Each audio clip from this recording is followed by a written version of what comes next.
मैंने बोला था तुम लोगों को कि 20th ऑफ नवंबर से पहले एसबीआई क्लर्क का नोटिफिकेशन तुम्हारे टेबल पे रहेगा और लो आज तुम्हारे सामने नोटिफिकेशन है। लेकिन ये जरूरी है क्योंकि एक गलती से शायद तुम्हारा ज्वाइनिंग रुक सकता है। और वो क्या गलती हो सकता है, मैं इसीलिए तुम लोगों को आज नोटिफिकेशन से लेके पूरा जो ज्वाइनिंग का जर्नी होता है वहां तक पूरा क्लियर करूंगा इस वीडियो में।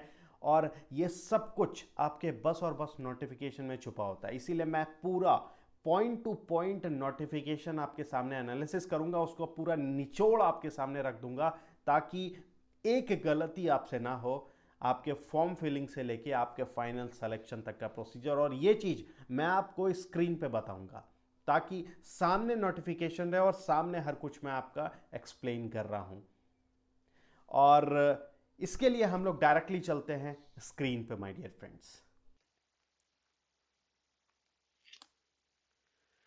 चलो ले चलता हूं कि स्टेट बैंक ऑफ इंडिया जो 2023 का आपका नोटिफिकेशन आया है, इस नोटिफिकेशन में क्या क्या इंपॉर्टेंट पॉइंट है जिस पे कि आपको गौर करना है। और मैंने बता दिया कि ये जो नोटिफिकेशन होता है ना, ये एक तरीके से आपका बाइबल का काम करता है। मतलब आप जिस भी इसको रिलेशन से जोड़ लें, ये आपके लिए बहुत इंपॉर्टेंट है। कैंडिडेट अगर अप्लाई करना चाहते हैं इस वैकेंसी के लिए तो आप बस और बस एक स्टेट से ही अप्लाई करेंगे। और आप जिस स्टेट से अप्लाई कर रहे हैं जिस वैकेंसी के लिए, उस स्टेट में आप काफी प्रोफिशिएंट हो उस लैंग्वेज के लिए, जो आपका रीडिंग भी आना चाहिए, राइटिंग भी आना चाहिए और स्पीकिंग और अंडरस्टैंडिंग, मतलब काफी प्रोफिशिएंट आपको होना पड़ेगा उस लैंग्वेज में। हाँ, अगर आपने 10वीं या 12वीं के एग्जाम में उस लोकल लैंग्वेज से पढ़ाई किया है तो फिर आपको इस लैंग्वेज टेस्ट में नहीं गुजरना होगा। ये क्लियर है कि इस एग्जाम के लिए हमें लैंग्वेज टेस्ट देना ही पड़ेगा और इस लैंग्वेज टेस्ट में हमें जो लैंग्वेज वहां का लिखना, पढ़ना, समझना, साथ में बोलना, ये सब कुछ आना चाहिए, तभी हमें बेनिफिट है। और अब जो मैं आपको बता रहा हूं, इसको इस क्लैरिकल पोजीशन में भरने से पहले बहुत ध्यान से समझना, क्योंकि बहुत जरूरी है। 2023 में बहुत बच्चे ऐसे होते हैं जो कि इस एग्जाम को फिल करते हैं, सोचते हैं कि चलो मैंने दूर के वैकेंसी को फिल कर दिया, अदर स्टेट के वैकेंसी को फिल कर दिया। लेकिन अगर आप उस स्टेट में या यूनियन टेरिटोरी में चले जाते हो तो कोई प्रोविजन नहीं है जिसमें कि इंटर सर्कल ट्रांसफर या इंटर स्टेट ट्रांसफर आपको मिल पाएगा जूनियर एसोसिएट के, अगर आप पोस्ट पे हैं तो। याद रखना कि करीबन 5-6 सालों के बाद आपको ट्रांसफर मिल सकता है। वो भी कैसे, जब तक आप एसबीआई क्लैरिकल पोजीशन पे हैं, उसके बाद आप टीओ के पोस्ट पे जाएंगे, फिर आप पीओ के पोस्ट पे जाएंगे। ये हमारा स्केल 1 हो गया। फिर आप स्केल 2 के लिए जाएंगे, फिर आप स्केल 3 के लिए जाएंगे। तो आप ऐसे ऐसे आगे बढ़ते जाएंगे, लेकिन अनटिल अनलेस आप एसबीआई क्लैरिकल पोस्ट पे रहेंगे तब तक आपका कोई भी ट्रांसफर नहीं हो सकता है। मैं आपको मोटा मोटी बता दूं कि जो कैंडिडेट एसबीआई में वर्किंग हैं, वो लगभग 5-6 साल काम करने के बाद अगर वो एसबीआई में ट्रांसफर का रिक्वेस्ट करते हैं तो बहुत मेडिकल कंडीशंस के साथ ही उनको ट्रांसफर मिल पाता है, अदरवाइज नहीं मिलता। ये बात को ध्यान में रखना बहुत इंपॉर्टेंट है। ये अपडेट जो मैंने आपको स्टेट बैंक ऑफ इंडिया के क्लैरिकल पोजीशन के लिए बताया है, ये बात दिमाग में रखना। अब देखो, इसके प्रीलिम्स के एग्जाम को अगर देखें तो कब होगा, जनवरी 2024 में। मैंने पहले भी आप लोगों को ये इंडिकेट किया है। और इसके मेंस एग्जाम को अगर आप देखें तो कब होगा ये मेंस का एग्जाम, फैब के 2024 में। हाँ, डेट हम लोगों को पता नहीं है, मंथ हम लोगों को पहले दे दिया गया है कि ये 2024 जनवरी और 2024 के फैब में आपका एग्जाम होगा। अब अलग अलग स्टेट या अलग अलग सर्कल के लिए यहां पर वैकेंसी दिया गया है और मैं एक एक करके आपको दिखाता हूं। अब जैसे देखो, सर्कल वाइज है, सर्कल में भी आपका स्टेट और यूनियन टेरिटोरी इंक्लूडेड है, साथ में आपको सामने में लैंग्वेज दे दिया गया है कि आखिर कौन सा लैंग्वेज वहां पर चलता है या फिर आपको इंपॉर्टेंस दिया जाएगा। जैसे अहमदाबाद सर्कल के लिए देख ले तो गुजराती लैंग्वेज है, और टोटल वैकेंसी कितना है आपका, रेगुलर में 820 है, बैकलॉग वैकेंसी चलो वो तो रहने दो। आप नॉर्मली अगर अमरावती से अप्लाई करते हैं तो आपके पास टोटल 50 वैकेंसी, लेकिन आप देखो तेलुगु या उर्दू आपको आना चाहिए। बेंगलुरु से अगर सर्कल से आप अप्लाई कर रहे हैं तो आपको कन्नड़ आना चाहिए, 450 वैकेंसी के साथ है। भोपाल में आप देखें, मध्य प्रदेश और छत्तीसगढ़ दोनों इंक्लूडेड है, 288 आपका है। ऐसे ही आपका अलग अलग सर्कल के लिए दिया गया है वैकेंसी, ये आप एक बार गो थ्रू करेंगे। ठीक है, ये तो नोटिफिकेशन में ये मैं बताने वाला चीज नहीं है, इसलिए मैं नहीं बता रहा हूं आप लोगों को।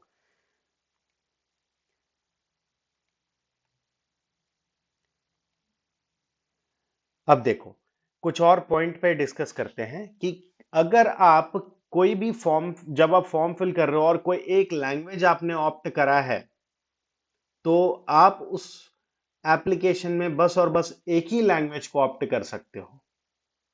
ठीक है, अगर आप महाराष्ट्र रीजन के लिए अप्लाई कर रहे हो तो आपको पता है कि वहां पर क्या लैंग्वेज हमें चाहिए, और आपको उस लैंग्वेज में बहुत प्रोफिशिएंट होना होगा। जैसे महाराष्ट्र के लिए आप देखें तो आपको क्या है, मराठी आना चाहिए, जहां पर टोटल 100 सीट्स है। ठीक है, पटना के लिए आप देखें तो पटना में हिंदी या उर्दू आना चाहिए, और झारखंड के लिए आप स्टेट के लिए अप्लाई कर रहे हैं तो हिंदी या संथाली आना चाहिए। तो ऐसे इन चीजों पे आपको दिमाग में बात को रखना पड़ेगा।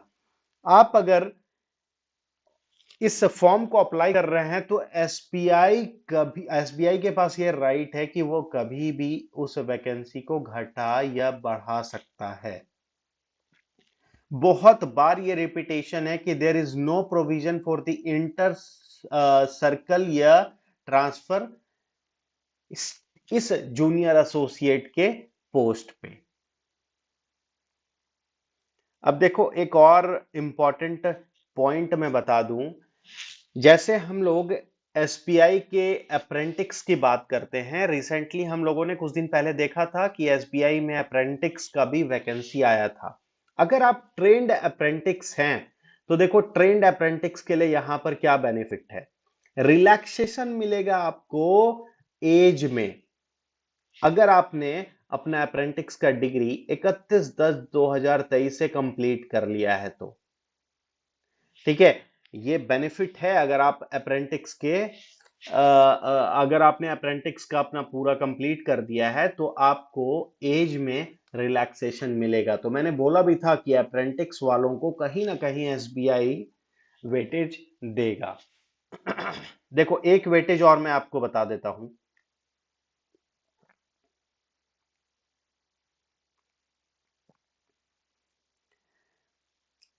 लेकिन उस वेटेज में जाने से पहले देखो, इस बात पे दिमाग में रखना कि अगर आप एसबीआई में पहले से ही क्लैरिकल पोजीशन पे वर्किंग हो तो आप इस फॉर्म के लिए अप्लाई नहीं कर सकते हो, या फिर आपने कभी एसबीआई में काम करा है और आपने रिजाइन कर दिया है तो आप इस पोस्ट के लिए अप्लाई नहीं कर सकते हो।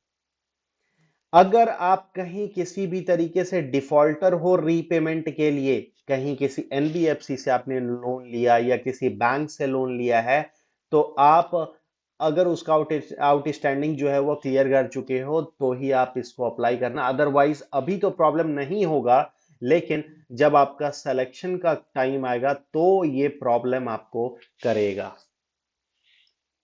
ठीक है, अब इसमें क्या बोला गया है कि अगर आप अपना फाइनल ईयर में हो या फाइनल सेमेस्टर में भी हो तो आप इस फॉर्म को अप्लाई कर सकते हो, क्योंकि आपका जो एकेडमिक क्वालिफिकेशन देखा जा रहा है वो 31/12/2023 के बेसिस पे देखा जाएगा। मतलब आप अगर फाइनल ईयर में हो तो आप इसे अप्लाई कर सकते हो, और आपको प्रोड्यूस करना पड़ेगा कि आप 31/12/2023 तक सारा कंप्लीट कर लिए हो अपना सर्टिफिकेशन। अगर आपने आर्मी या फिर अगर आप एक्स सर्विसमैन पे हो और आपका टोटल अगर 15 ईयर का एक्सपीरियंस है, या फिर आपका जो सर्विंग है वो अगर 15 ईयर या 15 ईयर मोर का है, तो आप एक्स सर्विसमैन के लिए अप्लाई कर सकते हो।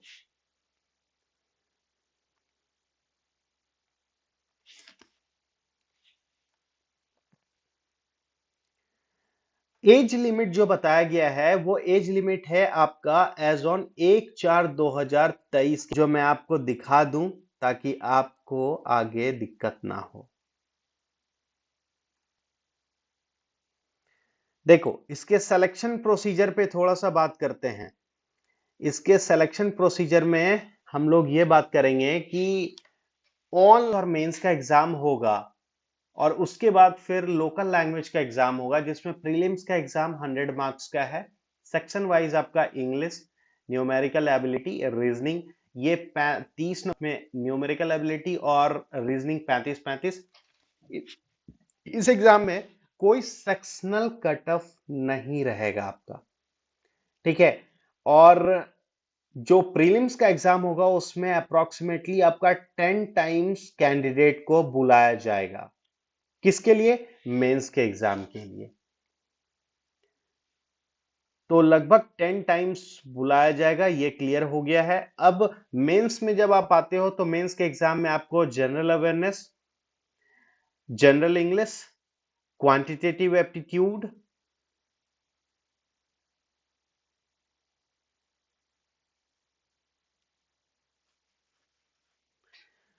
रीजनिंग, और उसके साथ में कंप्यूटर एप्टीट्यूड, रीजनिंग के साथ में ये सारा सिलेबस आपका रहेगा। दोनों ही एग्जाम में आपका नेगेटिव मार्किंग रहेगा माय डियर फ्रेंड्स, और ये नेगेटिव मार्किंग जो है आपका 1/4 नंबर आपका काट लेगा। अब देखो, मैंने आप लोगों को एक बताया था और अप्रेंटिक्स से रिलेटेड है कि अगर आप अप्रेंटिक्स का टोटल जो एग्जाम है वो क्लियर करके आपने पूरा अपना ड्यूरेशन भी कंप्लीट कर लिया, तो आपको रिवॉर्ड मिलेगा मेंस एग्जाम में। क्या मिलेगा रिवॉर्ड? कि अगर आपको 5 मार्क्स एक्स्ट्रा मिलेगा, किस चीज के लिए? Out of 200 marks as a bonus mark. आपको बोनस मार्क्स दिया जाएगा 200 नंबर पे 5 नंबर का, अगर आपने अपना कंप्लीट कर लिया सर्टिफिकेशन ऑन और बिफोर 31/10/2023 से पहले।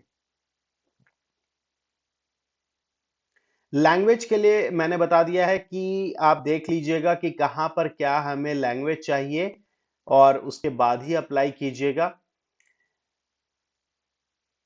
मार्क्स जो आपको प्रीलिम्स में होगा वो कंसीडर्ड नहीं किया जाएगा फाइनल सिलेक्शन में। हमारा जो फेज 2 का मेंस का एग्जाम होगा उसे ही कंसीडर्ड किया जाता है आपका फाइनल सिलेक्शन के लिए। अब फाइनल सिलेक्शन की जब मैं बात करता हूं तो ये पेज बहुत इंपॉर्टेंट है और इस पे थोड़ा सा फोकस करते हैं। क्या है ये पेज में? कि फाइनल सिलेक्शन 2 सब्जेक्ट पे डिपेंड करता है। पहला, verification of the eligibility for the post and the information furnished in the online application. जो आप ऑनलाइन फॉर्म में अप्लाई कर रहे हो उस पे जो इंफॉर्मेशन आपने फर्निश किया है क्या वो सही है? दूसरा, qualifying is in the test of specified opted local language where applicable as detailed above. बहुत जरूरी है कि आप जो लोकल लैंग्वेज ऑप्ट किए हो उसमें आपको क्वालिफाई करना ही पड़ेगा, तभी आपका प्रोविजनली आप सेलेक्टेड होते हैं। इसके बाद जब आपका वेटिंग लिस्ट का बात किया जाता है तो ऑलमोस्ट जितना टोटल वैकेंसी है उसका लगभग 50% वेट लिस्ट आपका क्लियर करा जाएगा, और ये वेट लिस्ट में चांस उसे मिलता है, बहुत सारे ऐसे कैंडिडेट हैं जो कि ज्वाइन नहीं करते या रिजाइन कर देते हैं, तो क्वार्टरली बेसिस पे आपका वेट लिस्ट यहां पर निकाला जाता है। आप अगर एक बार फॉर्म फिल कर देते हैं अपने प्रीलिम्स के सेंटर के लिए तो आपका सेंटर चेंज नहीं होगा। यह बात याद रखिएगा कि no request for the change of the centre for the examination shall be entertained, मतलब कोई चेंज नहीं होगा। आपका प्री एग्जाम ट्रेनिंग है वो आपके ऊपर डिपेंड है, आप अगर लेना चाहते हैं तो यू में। At the time of mains exam, अच्छा ये देखो बहुत जरूरी पॉइंट है क्योंकि बहुत सारे बच्चे एग्जाम से एग्जाम में जाने के बाद वहां से वापस आ जाते हैं। कैंडिडेट को अपने प्रीलिम्स के एग्जाम के लिए अपना कॉल लेटर, उसके साथ साथ उस पे 2 फोटो ले जाना बहुत जरूरी है, और साथ में ही अपना एक आइडेंटिटी प्रूफ, जैसे आपका वोटर कार्ड हो गया, पैन कार्ड हो गया, आधार कार्ड हो गया, ये जरूरी है माय डियर फ्रेंड्स। और एटलीस्ट 2 फोटो ले ही जाना। एक फोटो आपको पेस्ट करके जाना, एक एक्स्ट्रा आप रख के जाना। ठीक है।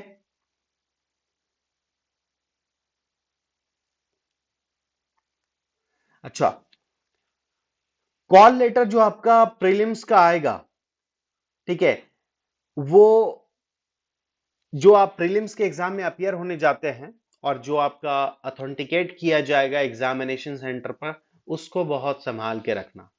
And those candidate who are called for the mains will be required to bring this call letter along with the mains exam call letter।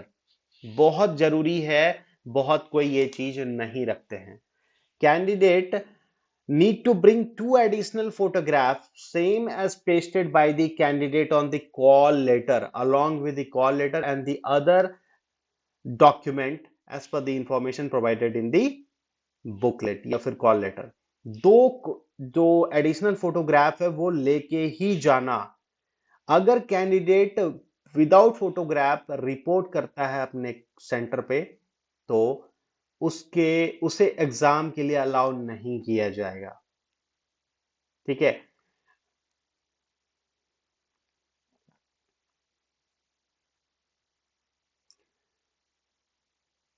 Candidate must bring 1 photo identity proof such as the passport, Aadhaar, PAN card, driving licence या voter ID card. ये जरूरी है ले जाना। देखो, अब जैसे मैं बात करूं कि आखिर अगर आप एसबीआई क्लैरिकल के फॉर्म को भर रहे हो तो क्या बेनिफिट है। अगर आप देखें, जो पब्लिक सेक्टर बैंक्स है और एसबीआई में कितना डिफरेंस होगा, आपको 2 एडिशनल इंक्रीमेंट मिलता है compare to other public sector bank. अगर आप क्लैरिकल पोजीशन पे जाते हो, आप ऑलमोस्ट जो आपका सैलरी होगा वो कितना होगा, 37,000 के अप्रोक्स आपका सैलरी होगा। ठीक है। जब आप इनिशियल पीरियड पे इनिशियली जब आप ज्वाइन करते हो, बहुत जरूरी है ये चीज, मैं आपको बता देता हूं कि जो आपका सैलरी होगा वो ऑलमोस्ट आपका 37,000 होगा। ठीक है। Newly appointed junior associate will be on the provision for the minimum 6 months. 6 महीने के लिए आपको प्रोविजन पे रखा जाएगा, और फिर जब आप जूनियर एसोसिएट तक के अपने सारे लेसन्स को कंप्लीट कर लेते हो, तो बैंक फिर आपको आगे कंफर्म करेगा। आप उसके लिए एलिजिबल हो या नहीं हो, ये बैंक ही डिसाइड करेगा कि आपके प्रोविजन पीरियड को तभी बढ़ाना है या नहीं बढ़ाना है, या फिर आपको कंफर्म कर देना है।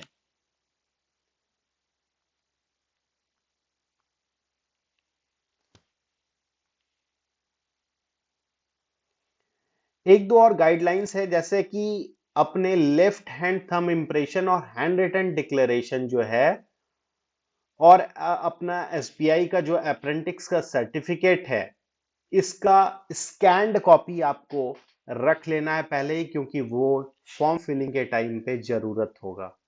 और जो फोटोग्राफ आप फिल कर रहे हो अभी फॉर्म में, या फिर जो आपका थंब इंप्रेशन है और जो हैंड रिटन डिक्लेरेशन है, वो बिल्कुल क्लियर करना है, अदरवाइज आपका फॉर्म रिजेक्ट कर दिया जाएगा। और जो हैंड रिटन डिक्लेरेशन है वो देखिए, आपको यही लिखना है, लेफ्ट हैंड आपका थंब इंप्रेशन होना चाहिए। ये कुछ इसमें इंपॉर्टेंट फैक्ट पॉइंट्स है जो कि मैंने आप लोगों को बताया। रेस्ट मैं इसमें भी अगर कुछ छूट गया है हमारे से, तो डेफिनेटली आप पूछ सकते हैं। जहां तक मुझे लगा कि जो जो इंपॉर्टेंट पॉइंट्स है वो मैं आप तक पहुंचा दूं, और अगर इसमें कुछ रह गया है आपके लिए, तो प्लीज आप मुझे कमेंट करके बताएं। मैं आप लोगों तक वो इंफॉर्मेशन भी एज सुन एज पॉसिबल पहुंचा दूंगा। तो प्लीज शेयर कीजिएगा इसे अपने फ्रेंड्स और फैमिली मेंबर्स के साथ, ताकि उनको भी ये फॉर्म फिल करने पे कोई दिक्कत ना हो।